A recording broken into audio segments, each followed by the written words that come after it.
Let's demystify the USSF license pathway. Do you need it? Is it useful? How to get it? All of that and all the inside information to decide if you actually need go through the process of becoming a licensed coach. As it stands today, the United States Soccer Federation, working with FIFA of course, have decided to create this structure of soccer coaching licenses. You start from the left, and as you progress to the right, it becomes harder and harder, or even impossible to the most of us. It starts with low commitment in terms of time and money, and it builds up to the point where only a pre-selected few can obtain the highest licenses. Don't worry if it looks unattainable, that's okay. Let's not look at what is the highest badge we can get, but how to become the best coaches we can be. Let's give an overview of the badges, then get into the specifics of them. The licenses are generally split into grassroots and pro sections. Basically, if somebody just wants to coach their kids, the USSF still wants to provide some education and support for the coaches who, often as volunteers, do this. After completing two of the options, for example 4v4 and 7v7, usually in the same day or a weekend, you can apply for the D license.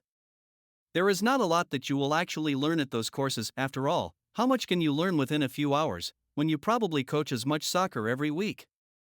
During the D license, which lasts about 3 months to complete, essentially you will learn how to design and run a drill. A drill is just part of a practice that usually lasts between 15 and 30 minutes.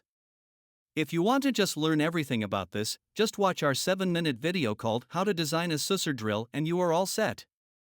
If you decide to never coach competitively, this is a good point to stop with your badges. However, if you take the C license, then you are stepping into a pro pathway.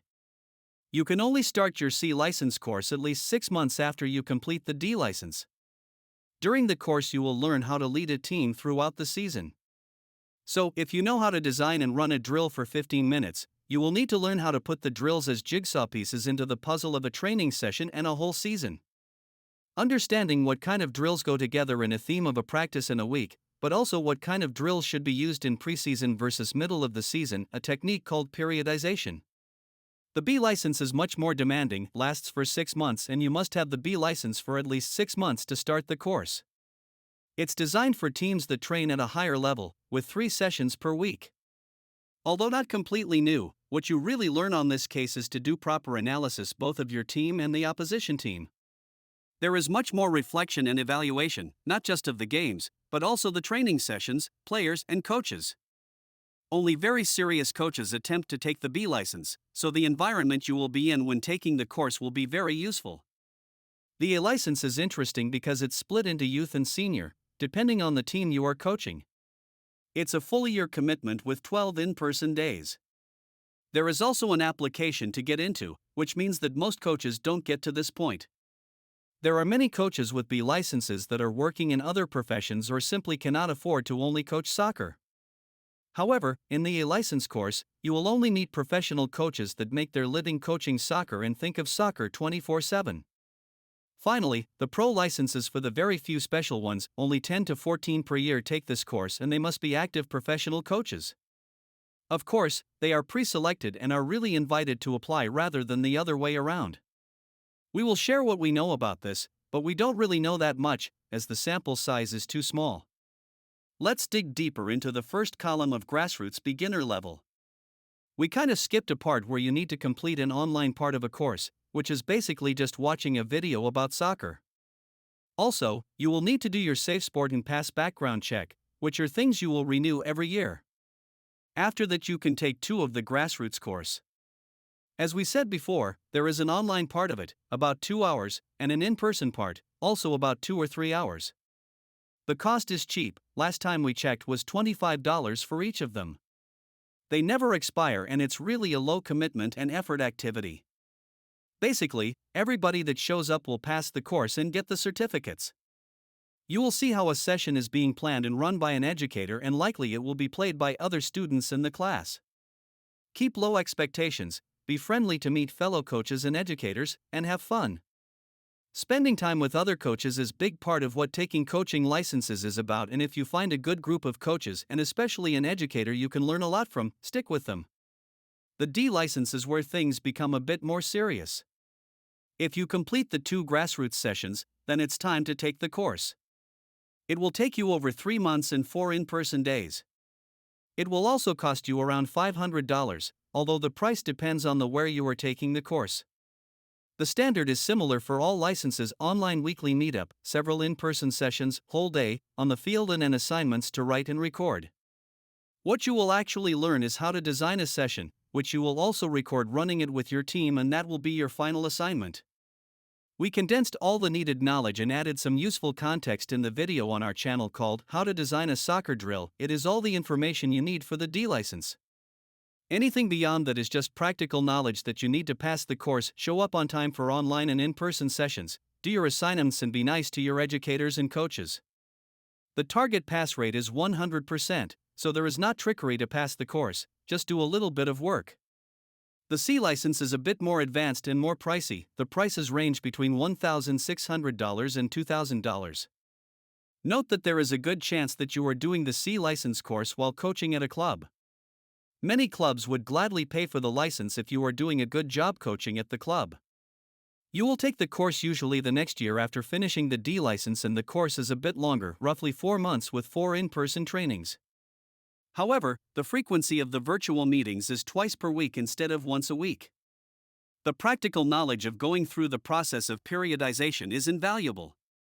Most coaches make fun of it at the beginning and refuse to believe in the usefulness of it, but eventually come up with season plans that they strongly believe in. They plan the sessions of the team over the season and keep adjusting it for the needs as they see fit. Most of the content in the D license can be digested by reading, but the educator plays such a big role in the C license. We've seen some amazing educators and some not really useful ones. We'll leave it at that, but keep in mind that the educator plays a huge role in it, so be careful when choosing it. The passing criteria is not too high, but it requires work to accomplish it. Now we are getting serious. The B license is where a lot of the coaches will not get to. Partly it's because the commitment is too high, partly it's because the knowledge will not be put to actual use. Getting a B license while coaching a U8 recreational soccer is like getting a racetrack license to commute to work. It can benefit your understanding of the world, but not the task at hand. You want to get a B license only if you are coaching or plan to coach a team that practices 3 times per week, plus a game or sometimes 2. That will imply that you are seeing them 5 days a week, on top of which you need to prepare the plan for each session. The price is around $2,500 to $3,000, so it is not super expensive for the goal to be achieved. It takes 6 months with 8 in-person days. The heavy focus on analysis is what you will obtain from this license. How do you watch a training session or a game? What should you pay attention when analyzing a team? Also, do you understand how to really scout a player in the environment you see them versus the environment you want them to be in your team? All of these questions are covered, so again, it makes sense to do this only with a high-quality educator. The other students at this point will all be dedicated coaches willing to learn. However, if the educator doesn't know what to teach, it will be just a matter of covering your assignments and getting the license. The A license is really just for full-time coaches. If you are thinking of doing this on the side, why bothering with the A license? At this point you will get an option to get the youth or the senior option, depending on what you are coaching. So, you will see many semi-pro coaches, academy coaches, and college coaches. As you imagine, they are all there because soccer is their life and livelihood. The price of $4,000 is usually covered by their club, and 1-year commitment with 12 in-person days is trivial. Nearly all of them have multiple teams, but also assistant coaches. Oftentimes, they are coaching the B team or the youth team in their clubs, while also being the assistant to the pro team. Or they might have multiple youth teams in the academy. In any case, there is a good reason the coaches in the course, all of them, have gone through application and interview process. We can get into the details of what you will actually learn here, but when talking to multiple people that have gone through the process, we realized that the content is not particularly important. The curriculum is irrelevant compared to the atmosphere and the connections with the other coaches. The pro license is first and foremost a badge of honor.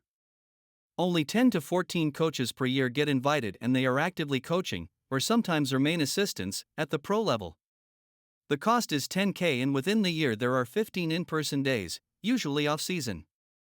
The guest lecturers are often other coaches that hold pro license, from the US or elsewhere, often Europe and South America. The topics are often abstract about soccer philosophy, the trends of soccer in the world, how countries have developed entire soccer educational systems, and so on. We will not pretend like we know all the details, but we know that getting to this level is only for the elites, where by the end of it, the new holders of the pro license are in charge of delivering lectures, set the trends, and educate the soccer community. There you have it! We covered the entire USSF license pathway with detailed explanation about each one of them, how to get it, how much it costs, and what will you learn. Hopefully it cleared up some questions that you might have about it and what it really means to get the licenses. Leave a comment about your experience and any questions you might have.